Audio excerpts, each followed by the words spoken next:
ఓకేనా sir? Hi అండి, నా పేరు కపిల్, మా బాబు పేరు జశ్విన్. సో ఇతను పుట్టినప్పటి నుంచి ఎటువంటి ప్రాబ్లం మేము డిటెక్ట్ చేయలేకపోయినాం సార్. ఆఫ్టర్ 18 months ఏమైంది అంటే తను రెస్పాండ్ అయ్యేవాడు కాదు.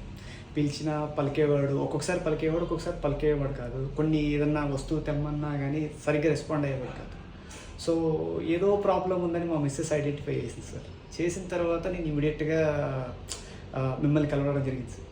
సో ఆఫ్టర్ మిమ్మల్ని కలిసిన తర్వాత మీరు కూడా సమ్ ఉంది అని చెప్పేసి ట్రీట్మెంట్ అనేది స్టార్ట్ చేశారు. సో అప్పటికి మేము వచ్చి 2 years అయింది సార్. సో ఈ 1 yearలో దాదాపు సార్ 95% అయితే తను క్యూర్గా ఉన్నాడు సార్, మా అనాలిసిస్ ప్రకారం. ఎందుకంటే మేము అబ్జర్వ్ చేసిన కాటికి మేము ఇక్కడ రాకముందు ఒక ఫీలింగ్తో ఉంటుంది, ఇప్పుడు వచ్చిన తర్వాత ఫుల్ కాన్ఫిడెన్స్ అయితే ఉన్నాం సార్.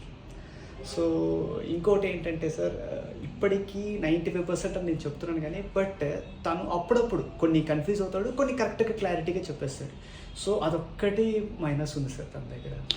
ఇప్పుడు హైపర్ యాక్టివిటీ ఎలా ఉంది సార్? ఇంతకుముందు టేబుల్ మీద ఏ ఉంటే అవి కిందకి వేసేవాడు సార్, ఇప్పుడు అవి ఏం చేయట్లేదు సార్. మాటకి వెంటనే ప్రతిస్పందిస్తున్నాడా? రెస్పాండ్ అవుతున్నాడు సార్. ఏది జస్విన్, హాయ్ చెప్పునన్నా. హాయ్ చెప్పు.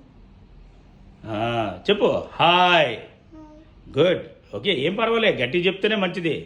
ఓకే, నోట్లో చెప్తేనే మంచిదా? గట్టిగా మాట్లాడాలి. So this is what all the viewers, the parent has given very wonderful feedback. Okay, when they have detected at 18 months, they turned to me. They have seen good reviews about me and they have come here and immediately I have counseled them and diagnosed. Actually, he is a case of a delayed speech and language with hyperactive behavior. If here at this time, if anyone neglects, they slowly turn into the ADHD.